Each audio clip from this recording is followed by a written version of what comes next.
Kutipan Babat Tanah Jawi tentang Senjakala di Mataram, episode pertama. Pangeran Aryo Mataram naik tahta dengan gelar Sunan Amangkurat. Telah selesai upacara pemakaman Kanjeng Sultan Agung. Para punggawa Mataram hadir di bangsal Pisuwanan. Para prajurit berbaris di alun-alun. Pangeran Adipati Puruboyo duduk di bangsal pagelaran di hadapan semua punggawa yang hadir. Pangeran Puruboyo berseru, "Wahai semua orang Mataram, ketahuilah, negara Mataram sepeninggal Sultan berada dalam perintahku. Siapa yang akan menghalangi? Keluarkan segala kemampuanmu. Jika kalian akan melawan, aku yang akan menjadi musuhmu." Para punggawa Mataram tak satu pun berani berkata. Semua mantri, bupati takut, tidak ada yang ingin melawan. Semua tunduk dan patuh kepada Pangeran Puruboyo. Pangeran Puruboyo lalu mendudukkan Pangeran Aryo Mataram ke singgasana Gading. Setelah Pangeran Aryo Mataram duduk, Pangeran Puruboyo lengser. Para bupati dan mantri kaget, tidak mengira Pangeran Puruboyo akan bertindak demikian. Akan tetapi mereka segera tunduk dan patuh kepada raja baru mereka. Datuk Sarip dan para pendeta menyaksikan penobatan itu. Para penghulu dan ketip memanjatkan doa. Segenap para punggawa dan mantri sudah mendukung pengangkatan Pangeran Aryo Mataram sebagai raja baru dengan gelar Kanjeng Susunan Amangkurat Senopati Tanah Jawi Ngabdurrahman Sayyidin Anoto ing Agomo. Segera setelah naik tahta, sang raja sudah termasyur sampai ke negeri seberang. Pada hari Senin, sang raja baru hendak bertahta di hadapan para punggawa. Piranti upacara telah keluar di bawah para dayang, berupa kutuk, kacu mas, sawunggaling, kacapuri, dan ardo waliko. Sang raja keluar diiringi para bedoyo yang berjalan 7 lapis di depan dan belakang, di kiri dan kanan. Para magersari membawa berbagai senjata, panah, tulup, towok, tameng, tombak, dan pedang. Sang raja turun ke Sitinggil lalu duduk di singgasana di bangsal Witono.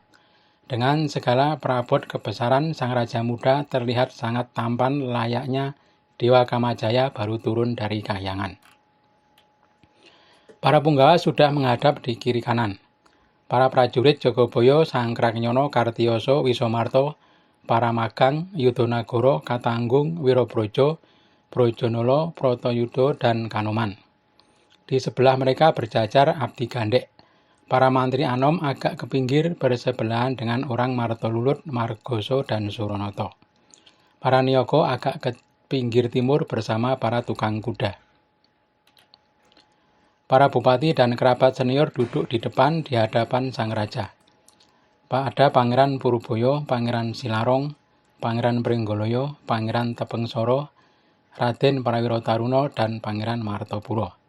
Juga berada di jajaran depan Adipati Puger, Pangeran Balitar, Adipati Mangkubumi, Wiromanggolo, Teposono, Sebojoyo, Kusumoyudo, Demang Malang, Raden Wironagoro, Raden Wiromantri, dan Raden Wirodipuro. Kemudian menyambung di belakangnya Tumenggung Singoranu dan orang dari pesisir, dan Numba Anyar, serta dari mancanegara. Juga hadir saudara sang raja Raden Mas Alit, atau Pangeran Alit yang saat itu masih berjaga. Dia hadir bersama pengasuhnya Tumenggung Danupoyo. Sang raja berkata, "Wahai segenap punggawa Mataram, aku ingin membuat kota raja baru. Kota Karta akan aku pindah ke Pleret. Aku akan membuat kota raja baru berpagar bata. Maka kalian para punggawa semua buatlah batu bata.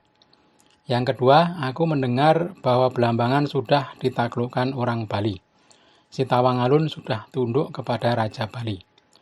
Anda yang Purboyo, aku minta pendapat bagaimana sebaiknya langkah selanjutnya."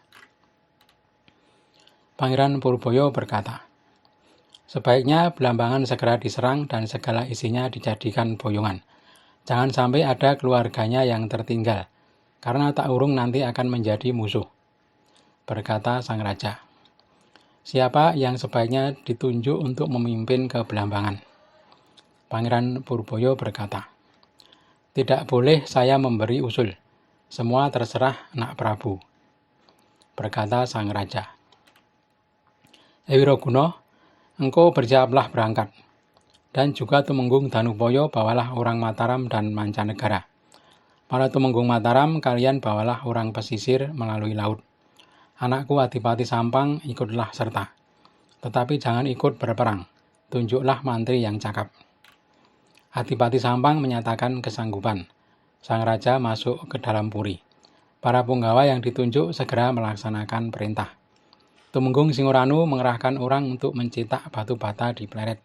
Tumenggung Wiroguna dan para bupati pesisir serta mancanegara menyiapkan pasukan. Setelah pasukan siap, Wiroguna bermaksud minta pamit kepada sang raja. Sang raja sudah memberi perintah berangkat, tetapi tidak berkenan hadir melepas pasukan. Tumenggung Wiroguna dan Tumenggung Danupaya segera berangkat melalui laut.